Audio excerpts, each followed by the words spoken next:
ask you a question, Cuffy.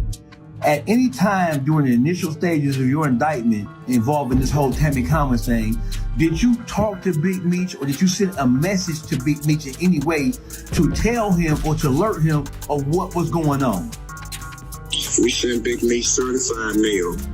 Big Meech set me up, and Tammy set me up with this thing in 2013. I just gotta wait to holler at Tammy before, you know what I'm saying, I know where we at with that. And Tammy is a government informant.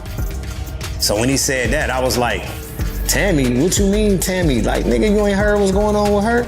Oh my God! Big Meech just got put on full blast and the receipts are absolutely wild. 50 Cent dropped some bombshell paperwork suggesting Meech might have been talking to the feds. The internet is losing it. But where'd 50 get this proof from? Word is he's got former BMF folks spilling tea just to make names for themselves. But listen, you haven't heard the real story yet because Big Meech is not having any of this. Well, did Blue Da Vinci cooperate or no? Yeah, he cooperated. I mean, I didn't see it. It was in Miss Mara Shalhoub's book where his own lawyer said, yeah, if there was anything else that we could do, Your Honor, to help you along with this case. Trust me, Meech is about to give 50 a front row masterclass on how a real kingpin handles disrespect. This isn't some petty drama. This is about legacy and street legend status. 50's known for dropping big money just to expose people, and once he bites, he never lets go. But this time, he might want to back off because Big Meech isn't just some random nobody. We're talking Demetrius Big Meech Flannery, the mastermind behind BMF, whose name rings bells coast to coast. Let me take you back to the 1980s. One night, and then my homeboy that was with me, he was like, Tone Bird, he from BMF too. Tone was like, ask Big Homie what's up with the movie with 50, like what's going on with him from New York. I had to use my New York accent.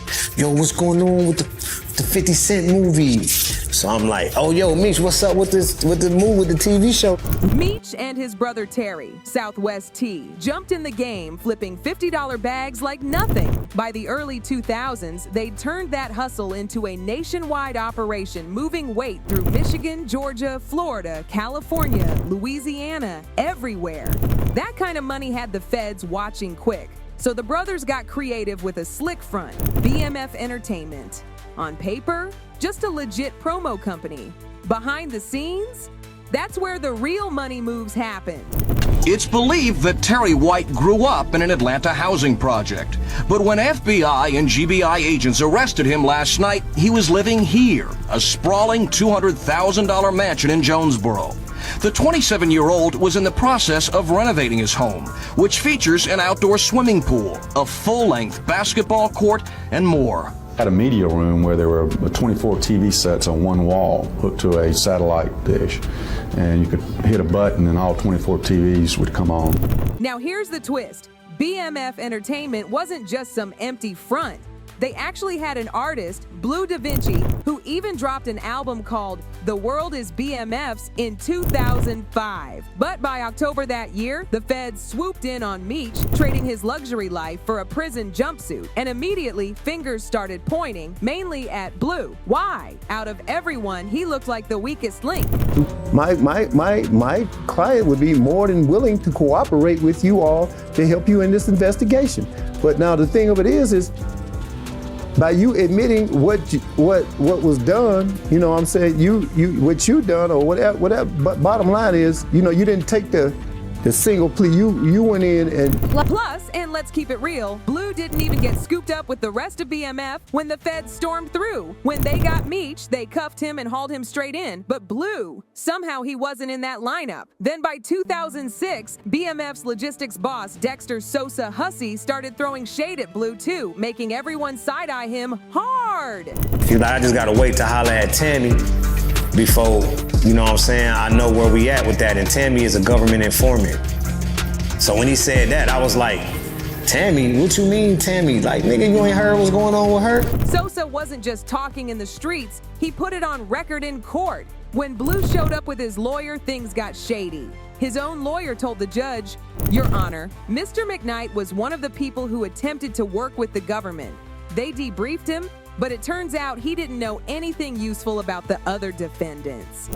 was giving them information on that they already had and thought it was cool, but you know, that was part of that. You just confirmed other that the other CIs just done told. And the lawyer even admitted this wasn't new info. The debriefing happened months before. Then he let slip that Blow had a safety valve session that same week, meaning Blow was ready to talk but didn't have anything good. So if Blue didn't have the goods, who was feeding the feds their info? This is where it gets crazy. After being dragged as a snitch, Blue cleared his name in a 2023 interview with Cap Capone News when he exposed the real informant, Tammy Cowens. Who's Tammy? She's been tight with Meech since 2008, handling business and staying loyal after he got locked up. Meech trusted her so much he gave her control of his life rights, the power to tell his story.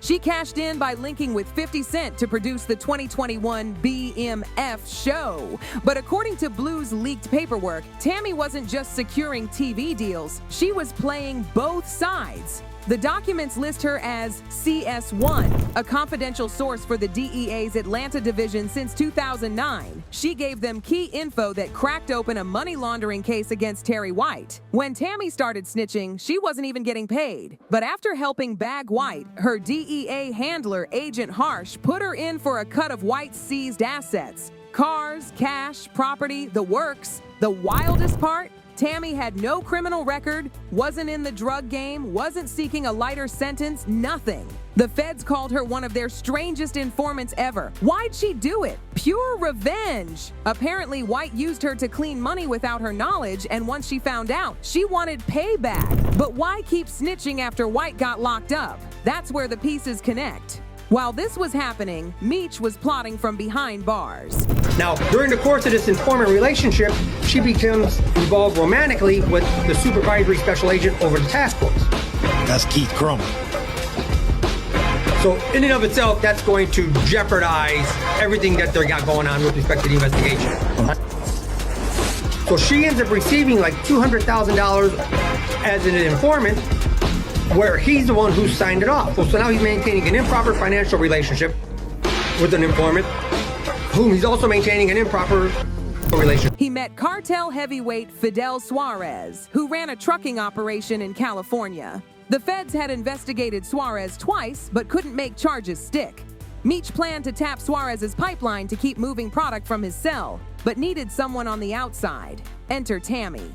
In September 2011, Meech asked Tammy to coordinate a shipment with Suarez. Meech made her the middlewoman between Suarez and his longtime friend Dion Cuffy Gatling, who ran a major trafficking organization in St. Louis from 2009 to 2014. But the whole time, Tammy was feeding everything to the feds. Thanks to her intel, they arrested Cuffy on March 13, 2014. He got 27 years for drug trafficking and weapons charges connected to a death. Here's the crazy part. Meech never caught a single charge, despite orchestrating everything.